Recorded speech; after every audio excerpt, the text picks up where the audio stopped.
Welcome back to The Backdrop. Our guest this week will be discussing one of the most critical yet oftenly spoken about aspects of the events industry, HSE, health, safety, environment, and crowd management, along with that complex operational planning that underpins every successful live event.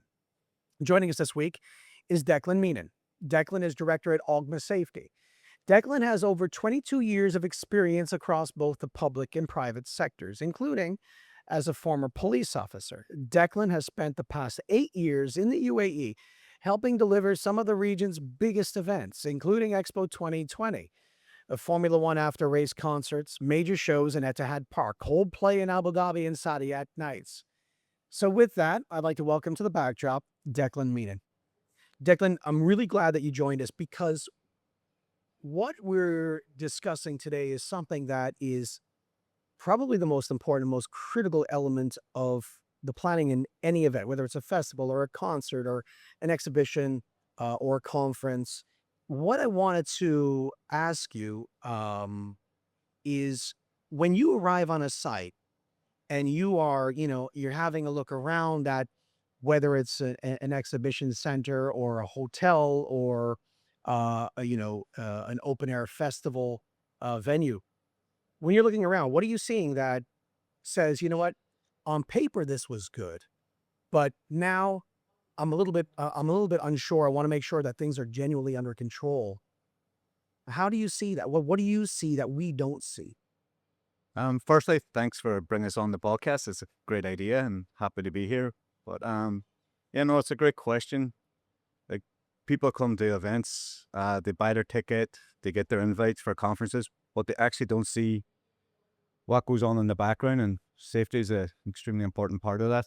Before I go on a site, I have a fair idea, even without being on the site, if this site is going to be safe or not safe, or a challenge, if you want to call it that. It's if we're involved in the planning stages from an early stage rather than being brought on last minute and chasing our tails. When the documents are submitted from suppliers and we're reviewing the documents, if we get time with the planning, if we're sitting with the client or the agency from day one, going through the planning, we should be there when they're doing the drawings, when they're doing the concept, Right. all this, so we can give our input into the safety and crowd management side of things. But then when you do go on a site and the paperwork looks fine, there is some red flags that you might see. If you get a supplier who's not keeping to the schedule, Mm. they go on a site, they're due in on a Monday, but they arrive on a Sunday night when we're not expecting them. So there's all our workers working around. We haven't segregated an area for them. Another red flag would be if you arrive on a site and you have a set time for induction, but you look and someone's unloading a truck without attending the site induction, would be another one. But in general, like most clients that we work for, the majority of clients we work for, to be fair, sites are safe. We know what we're going into. We work with the same suppliers, contractors on a lot of events, so we know how they work, how they operate. They know us and they know our expectations. Um, but it's again, on the live days, like during the build, the site might come across safe and well, but when you go into the live days, the main concern is if you approach a member of staff or a freelance agency member of staff, like hostess is, F&B staff, and you'd ask them, in a case of an emergency, do you know your roles and responsibilities? Do you know where you're going? And they look at you with a blank face. You know that the information that you have disseminated out to their supervisor and to their company hasn't filtered down, and they've just ticked the box to say that they've shared it. Yeah. So that would be my main concerns, really. Before you even darken the door and come in, you've got everything sort of mapped out because you're looking at the technical plans. You're speaking to, probably working alongside not just the operational logistical people kind Yeah. of tethered to their waste, but also you've got to take into consideration that the people working with you are staying on your schedule as well, and you're staying on their schedule, and you're working together with a tight plan because someone's getting to the loading trucks and you guys haven't arrived yet. That causes a bit of a problem, Yeah. and fines can be incurred, and more severe problems can happen. Yeah, like as I say, in the perfect world, I know budgets don't always allow for it, is safety is brought in at the concept stage. Like Yeah. we've worked on some major concerts which went off extremely well because we were brought in months in advance, where the planning was done, where we did our tabletop scenarios, where we met with police, met with civil defense, and this is all before going on site. The plans are ready, and the plans were tested through the tabletops. But when you're brought onto a site last minute, you just know that there's a chance that, not literally, but you will be putting out fires on site, trying to keep it safe to the best of your ability. But when you started this company, um, you had a natural path to this. I mean, you started this with partners. You had, I guess you kind of did your own sort of market analysis in a way to find out, not only am I a perfect or a natural, um, you know, expert within the HSC side of things, because you were in the past a police officer. You were Garda in where is this? I was first based in Bray, just outside Dublin, Yeah. and I was sent to the border to Donegal Yeah. for the majority of my service. Okay. Yeah. So security is in your DNA.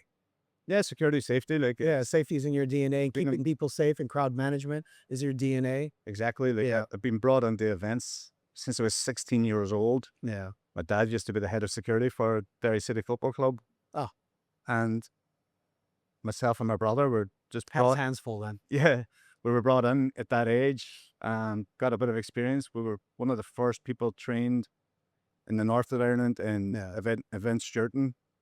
And the funny thing about it is he was the head of security back then. Now Ogma is the head of the match day operations now, and he is an FAI delegate where he marks our homework. Oh my gosh, So it's done full circle. that's amazing. Yeah. When you started the company, when you started Ogma, did you see that there was a need in the region that you need? I mean, specifically, you know what? The UAE is where we're going to call home. This is going to be our headquarters. Is going to be our base. Um, because of the frequency and the level of events that you felt really needed a much more robust offering of in the market to Um, sort of complement the existing ones. yeah. Like, don't get me wrong. There's some great safety companies, crowd management companies already based in the region. But then again, at the same time, the region is constantly expanding, trying to hit the next level. We had Expo in Dubai, COP28, major concerts, major sporting events. We're going to have the World Cup coming up in Saudi, at the World Cup in Qatar. So we know that the region is expanding. We've been in the region for years. We just haven't really showcased ourselves. After seeing what we can bring to the table, we just thought now is the right time to like get in and make a mark. I don't know how other companies work, but I know what our team is like. We all come from different backgrounds. I come from the police. We have people, ex-government advisors. We've got ex-construction safety, ex-food safety. We've got teachers, and we're a young team. I think that's like the best thing that I can say about us is that we're young. We're willing to listen to each other, learn from Yeah. each other. But you're also prone, because you're young, you're prone to take on forward-thinking ideas, Yeah, where a 100%. lot of people have, where they're old school and been veterans in the industry, and they just don't. They're quite rigid, you know. Yeah, But you're nimble, you're flexible, you understand what needs to be done and what needs to be taken on in terms of new ideas. And yeah, exactly. One of the most red flags to me is when I hear is we're doing it this way because it's always been done that way. yeah. Like people aren't susceptible to change. Yeah. So why not listen to what people have to say? Like we meet every week. Yeah. We let the rest of the staff come up with ideas, run with ideas, Yeah. and we give everyone a chance. It's probably the opposite here in the UAE, because it changes, and the face of events changes so much to be as progressive as possible. that we're the ones trying to catch up sometimes, because of the expectation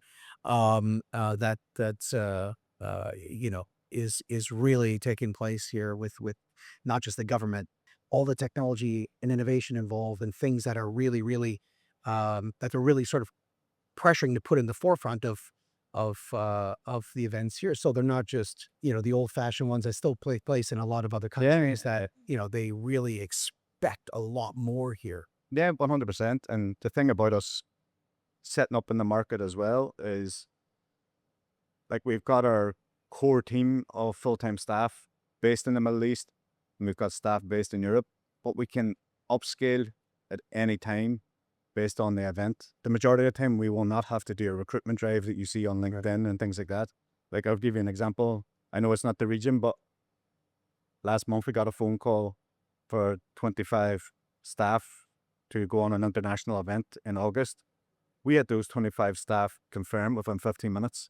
Yeah. Flights booked, hotels booked, Amazing. without doing a recruitment drive because we have our trusted team and that team is loyal to us. Yeah. And we invest in the team and they support us and come around. But that's how I think that's certainly how you keep clients, and that's how you grow, is that if you can mobilize within a minute's notice, that's a massive value add. Yeah, 100%. And everybody working on our team all has great relationships with the clients. Yeah. Like we have never lost a client, which I'm extremely proud of. And we always get phone calls, requests back for certain members of staff. Yeah. And if that member of staff's available, then why not keep the client happy? Never lost a client. That's a dream. You've Maybe done maybe we have that I don't know about on. They haven't told you yet? Yeah, yeah. No, I think you're safe. So some of those clients and some of the big event, can you give us sort of an indication of, some of the events that you've worked on, from maybe the smallest to the largest, or what were the most challenging events maybe happened in the UAE or anywhere in the world, really? Yeah, from a personal point of view, the most challenging event or series of events, if you want to call it that, was during the time of COVID. Yeah. The entire world shut down. The event industry stopped. The sporting world stopped.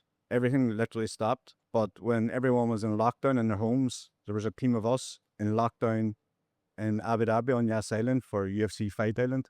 Having to lock down an entire island, people living on the island, regular testing every day, and then delivering the UFC for 5 weeks and prove that this could be done. And I don't think it's any coincidence then that the UAE was one of the first regions or countries to open up. Every event has different challenges. Yeah, will there be a concert for 40, 50,000 people? Will there be a conference for 100 people? Will there be a brand launch for 50 people? Like every event definitely has its own challenges and some Different unique challenges. Yeah, Event to event. yeah. And some of the smaller events are probably the most challenging. Yeah. Yeah, maybe because there hasn't been enough time invested into the actual like safety element of it. This is when we're brought on sort of last minute. Because there's an assumption that Yeah, it's not required. Yeah, it's a small event, and then we could be just brought in as a tick the box. Yeah. Because the venue has requested it. Obviously, your team has worked on Expo, Yeah. which is massive. When you talk about health, health and safety, and you guys are sort of governing over that, um, uh, that planning and the methodologies and processes to ensure that the people coming are safe and the crowd is managed well and everything goes smoothly.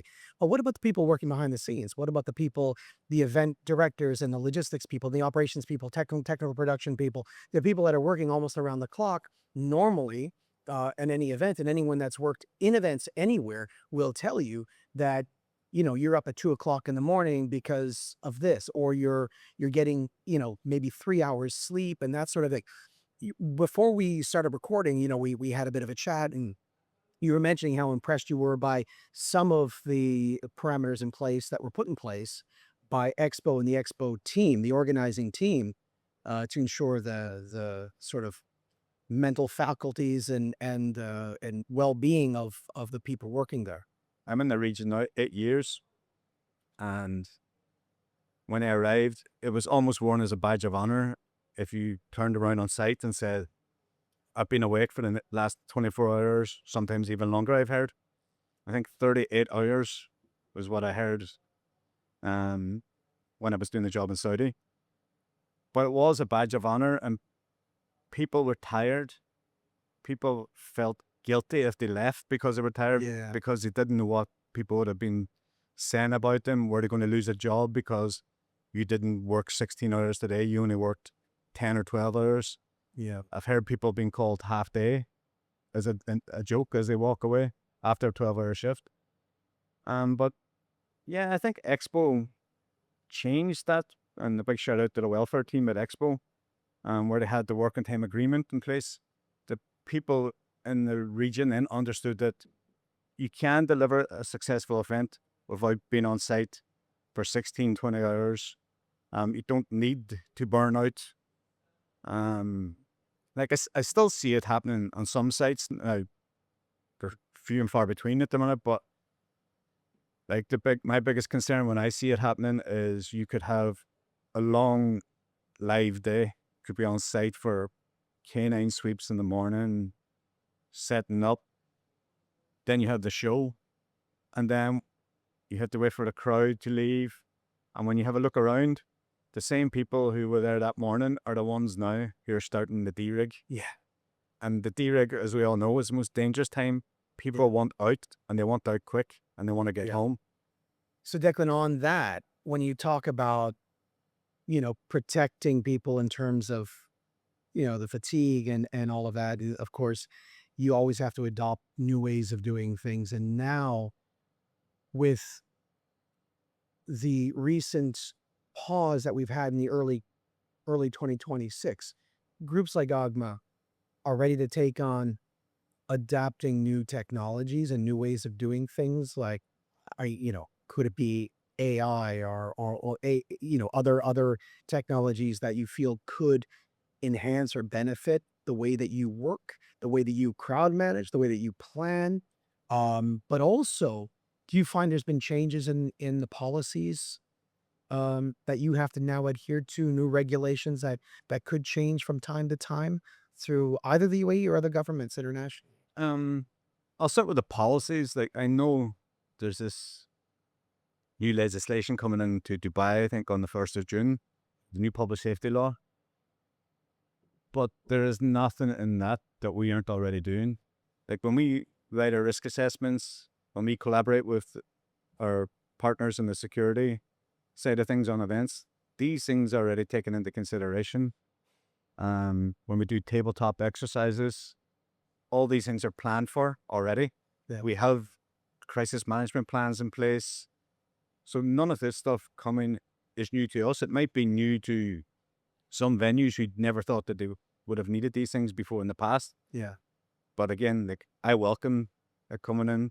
But you have to be really, really like on point when it comes to new policies where someone that is in another part of that event planning may not know um, about, what's happening with new event with what you're saying with safety Yeah. policies, things like this. You probably should know, but when it comes to the HSE groups like Ogma, you guys really need to be reading the front pages of every HSE magazine or website to know what's going on anywhere because you have to align with or adapt to that. Yeah. And again, coming from an ex-police background where I spent months and months training, reading legislation, learning the legislation, every time the legislation was updated, learning it. It just comes naturally to us as well. Like, to look at these things, there's nothing that I have seen and that we aren't already doing. It's just aligning the UAE with the rest of the world. I've worked in venues where we've gone in and we've asked for their emergency management plans, and they don't exist. But now they have to exist, which is better for everyone if everyone's on the same boat, as you call it. In terms of technology, AI and technology will never replace the human factor. It's a tool. It's a useful tool if it's used correctly. But if it's not used correctly, it's also highly damaging. Like, I've asked suppliers sometimes for their documentation, and as we all know, there's giveaway signs when you read a document that this has been generated by AI. Now, if something happens on site and that document, the risk assessment is brought up Yeah. before a court, Yeah. who is going to You stand can't over blame to say, GPT or Claude. exactly, who's going Yeah. to stand over this to say, I've written this? Yeah.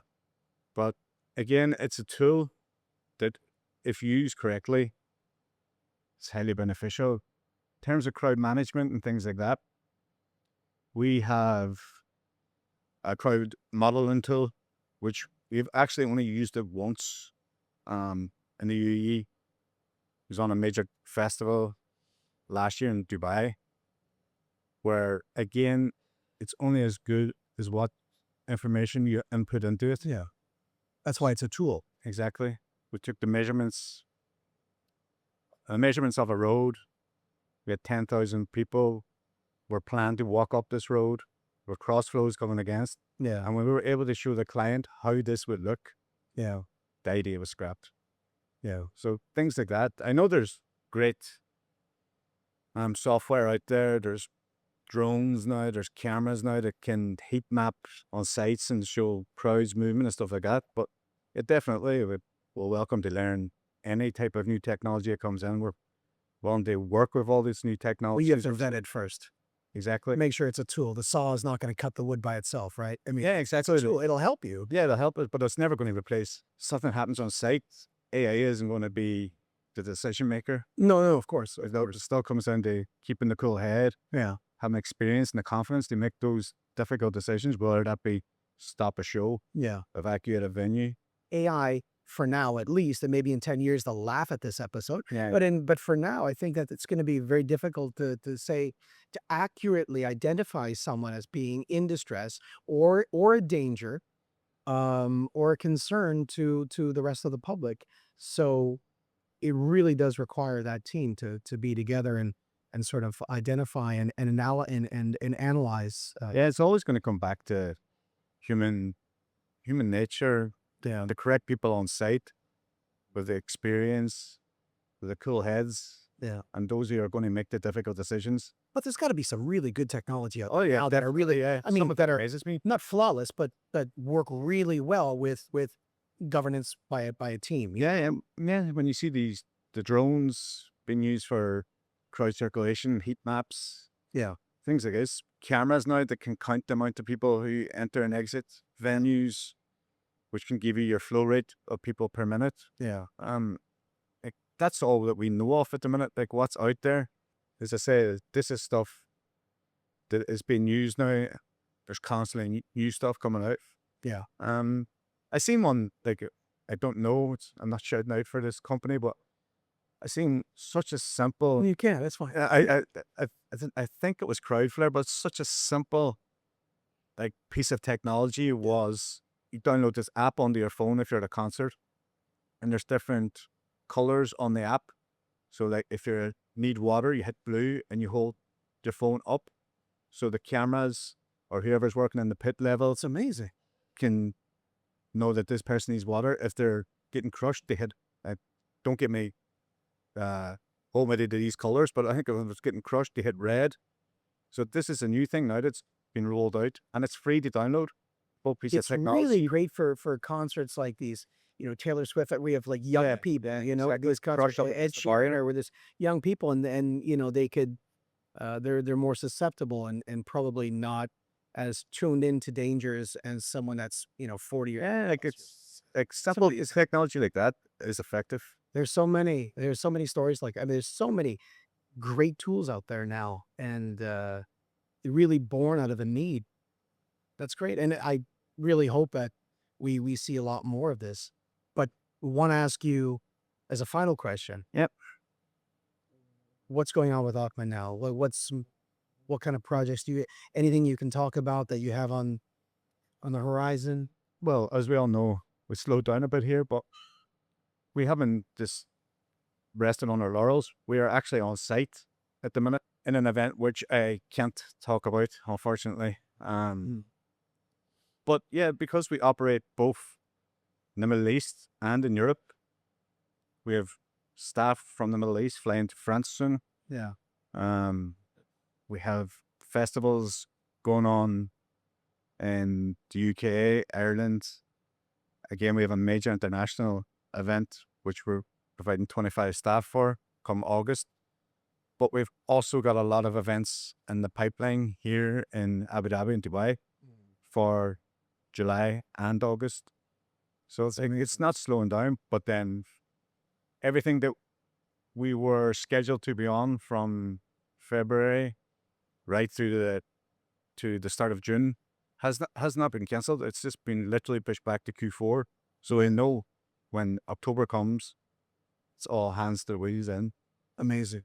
But things are looking bright. And as I say, like when companies have been downscaling through this difficult time, Yeah. we hired 6 new staff right through it all. So See, this is the stuff that people want to hear. yeah, no, This is amazing. literally we hired our staff the week that just started Yeah.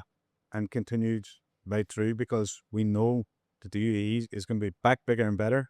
Yeah. And we want everything in place for when it happens. Well, I really wish you the best of luck with Ogma. I think that you're really going in a good way, and I'm really, really glad that first off that you were able to join us today. But I'm really glad that we got to hear this side of events that Yeah. people like myself, that as a project director, we expect something from HSE. We have these, we know they've got it sorted out, it's done, but we never peek behind the curtain sometimes to really see how they're doing it.